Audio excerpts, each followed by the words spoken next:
जय हिंद दोस्तों, मैं हूं राकेश फौजी। दोस्तों, एसएससीजीडी के अंदर महिलाओं की बहुत वैकेंसीज आती हैं। मेरी बहुत सी बहनों के लिए ये वीडियो मैंने स्पेशल बनाया है कि बहनें अपने पैरों पे खड़ा होना चाहती हैं, फोर्स ज्वाइन करना चाहती हैं। उनका एक सपना होता है कि हम भी फोर्स में सेवाएं दे के देश सेवा में सहयोग करें, लेकिन उनको ये ड्यूटी ज्वाइन करने से पहले मैं बताना चाहूँगा कि फोर्स के अंदर महिलाओं को क्या किन किन दिक्कतों का सामना करना पड़ता है, क्या क्या ड्यूटियाँ करनी पड़ती हैं। इस वीडियो के माध्यम से आपको पूरी जानकारी मिलेगी। वीडियो पूरा देखना। अगर चैनल पर पहली बार आए हैं तो चैनल को सब्सक्राइब कर लें, ताकि मैं भविष्य में कोई वीडियो पोस्ट करूँ आप तक आसानी से पहुँच सके। तो हम बात करते हैं महिलाओं की ड्यूटी की।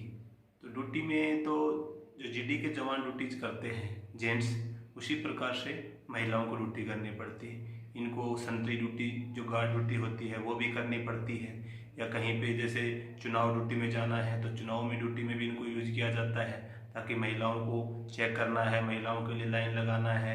या जैसे हम सीआईएसएफ की बात करें, मेट्रो स्टेशन, एयरपोर्ट पे ड्यूटी रहती है, तो वहाँ पे भी महिलाओं को सामान चेक करने के लिए, महिलाओं की तलाशी लेने के लिए महिलाओं को यूज़ किया जाता है।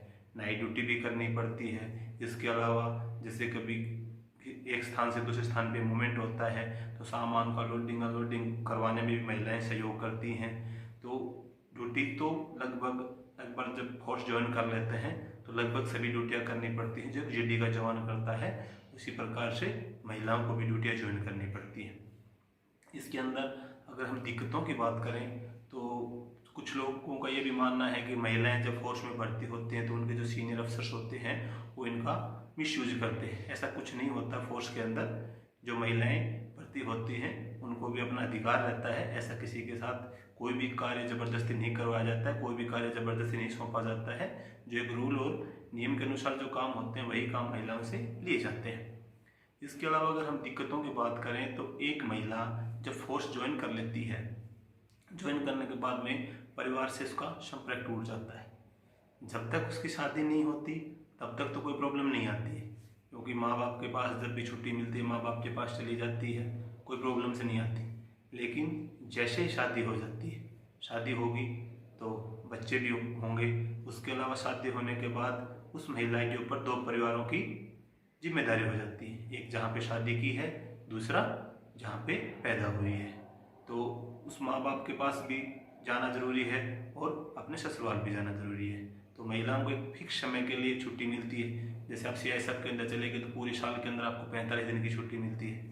अदर पैरामिलिट्री फोर्सेज के अंदर है तो साल में आपको 2.5 से 3 महीने की छुट्टी मिल जाती है। लेकिन उन छुट्टियों के अंदर क्या आप अपने पूरे परिवार की जिम्मेदारी संभाल सकते हैं? ऐसा संभव नहीं होता है। इसके अलावा जैसे कुछ महिलाएं सोचती हैं कि हम अपने परिवार को अपने साथ रख लेंगे, तो ऐसा भी संभव नहीं है कि आप हर जगह पे अपने परिवार को रख सकते हैं। ठीक है, जहाँ पे फैसिलिटीज़ होती है वहाँ पे आप अपने परिवार के साथ में रह सकते हैं, लेकिन जैसे कभी ड्यूटी आपके चुनाव में ड्यूटी लग गई, कभी किसी दंगे वगैरह में ड्यूटी लग गई, जैसे एसएसबी वगैरह है इनकी, जैसे नेपाल बॉर्डर वगैरह पे ड्यूटी रहती है, या कभी जम्मू कश्मीर वगैरह में ड्यूटी चलेगी कुछ समय के लिए, तो उस समय आपको परिवार से अलग रहना पड़ेगा।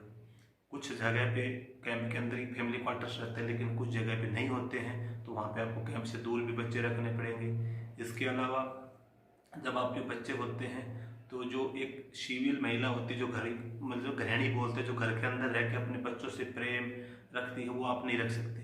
कभी कभी ऐसा भी समय आता है कि आपका बच्चा 3 महीने का रहता है और आप उस बच्चे को छोड़ के आपको ड्यूटी ज्वाइन करनी पड़ती है।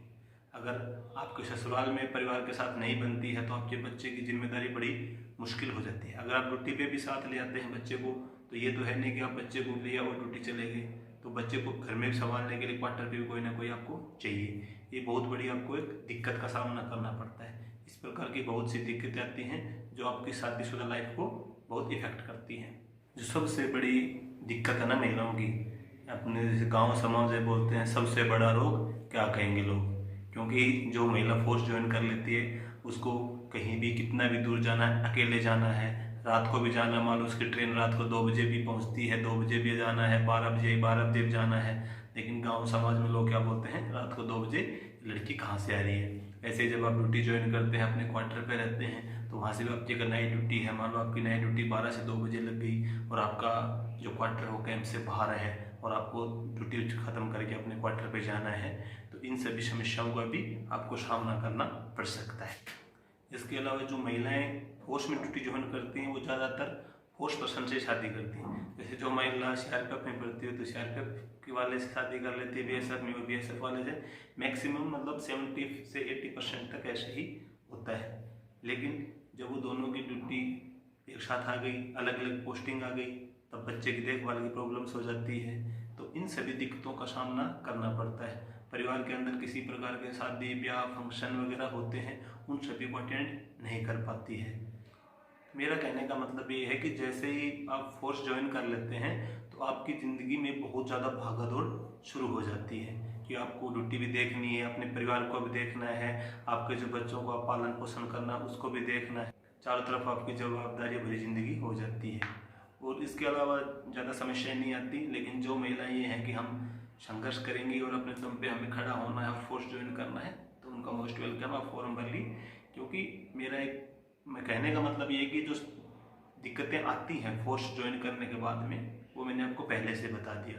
क्योंकि कुछ को पता नहीं होता कि हम फोर्स ज्वाइन कर लेंगे, वर्दी पहन लेंगे, देश सेवा करेंगे, लेकिन जो आपको पारिवारिक जीवन में जो समस्याएं आती हैं उस समस्याओं के लिए मैंने आपको थोड़ा सा एक बताया है।